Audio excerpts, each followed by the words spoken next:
almost to the day, a year ago, I had one of these on the channel. Same same model of watch, but not the exact same watch. This is a different person's watch. This is the Seiko sbdx017. It's been discontinued for a little while now. It houses the 8L35.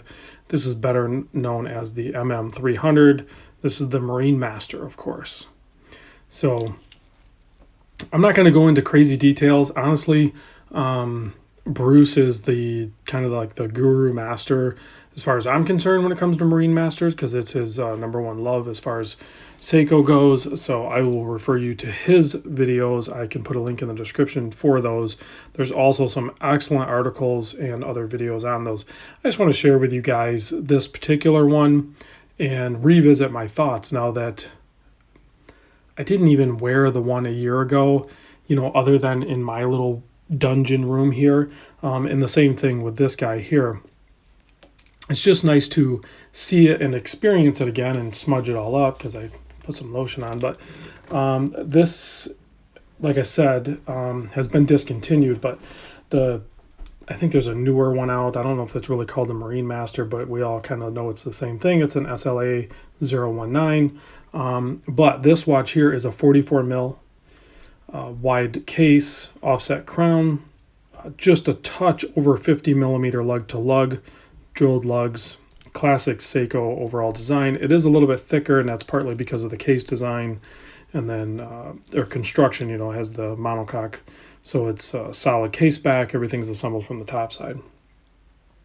It is a thicker watch, like I said. It's 15 mil thick.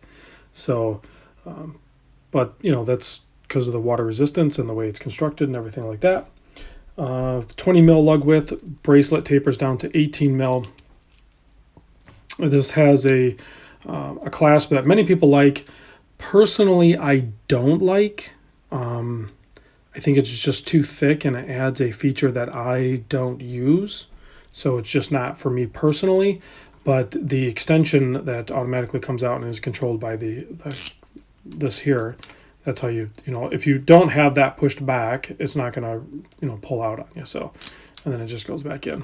But other than that, it is a really nice, simple, innovative clasp, and it maintains a lot of those Seiko characteristics, but it just adds too much thickness for, like I said, something that I'm not going to utilize.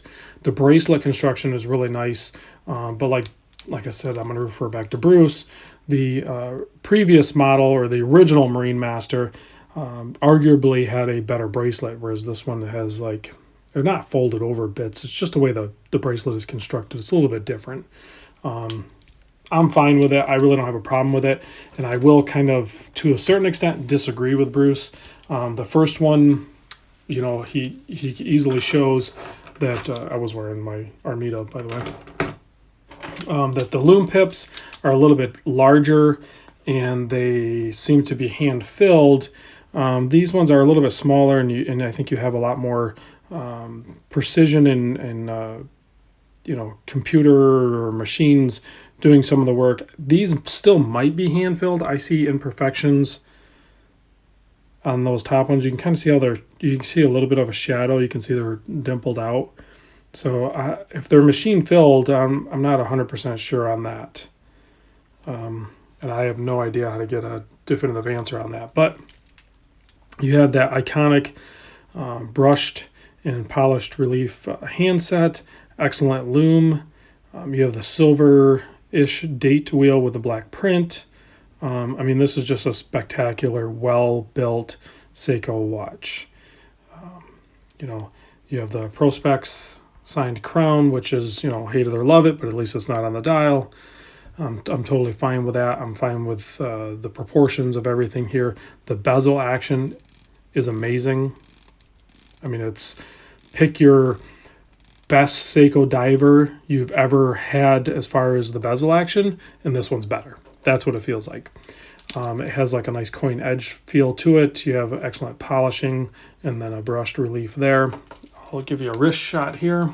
This bracelet is not sized at all, actually. So there it is on my 7.25 inch wrist. Again, Seiko Magic, it wears and feels smaller than it certainly is.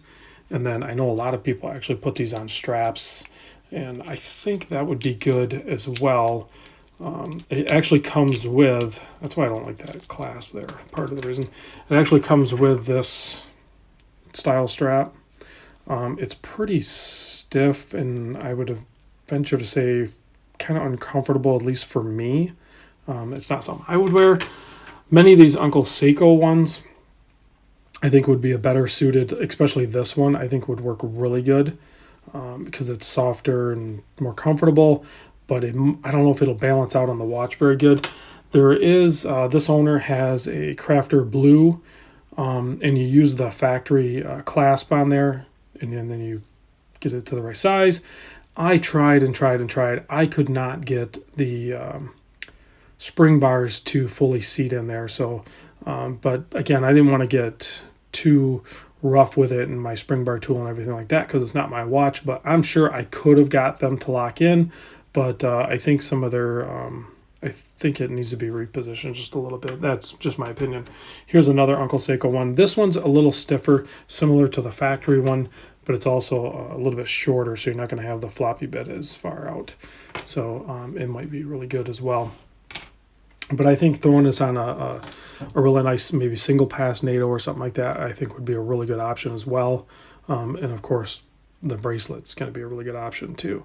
So just like the last video, at the end of it, I threw it on the time grapher.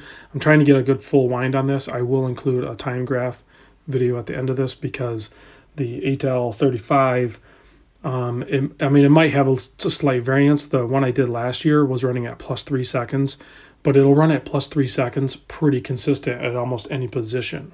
So it's pretty much a movement that they set up that is going to be consistent in those positions. So that takes an extra effort. So I'll give you a loom shot and that at the end, but I'm gonna throw a different strap on this real quick. All right, so I threw a Haveston single pass on there, and it wears great. And I wonder, I'm not usually keen on thicker watches, but being that this is already like 15 mil thick, another millimeter or whatever thickness of the watch strap isn't going to bother me. But there's tons of different, I have quite a few straps here, but you could, I don't know if I'd pair it up with that, but I do have, I think that's 22 mil. I do have some of these new Blue Shark pajamas. There's so many different straps you could do, like if you wanted with this, and this thing easily lends itself to being a strap monster. Even though it has that thicker case, I think it almost just kind of doesn't matter. It's going to look great on any strap, really. So, and then certainly I think you could do like an Erica strap or a watch steward or really whatever you want it to. So there's tons of options, but there it is on like a navy blue one. That's those new Blue Shark pajama straps. Those are that actually is comfortable. It does feel a little top heavy, but if you run it a little bit tighter, I think you'll be fine. So let me I'm gonna get you a loom shot real quick here, and then I will close out with a time grapher so we can see what this thing's running at. So you got excellent, consistent applied loom there. It's plenty bright. I think I have my modded SKX here, you can see. So killer loom, never disappointed with Seiko. And I think they use their tried and true formula and maybe just put it a little bit thicker. So maybe it'll last a little bit longer or something. But all right, I'll close you out with the time grapher. Thanks for watching, guys. I think this one might be running just a touch fast, but I think it'll settle down. As you can see, it's already kind of settling down. But the one thing I didn't talk about on this guy right here is the price. Back when it was new and being sold, it was $2,600, but now I'm seeing them on the used market, of course, anywhere from 2,000 all the way up to the upper twos, close to 3,000. So the prices are still kind of hovering in that area. So, all right, guys, thanks for watching. I'll see you on the next video.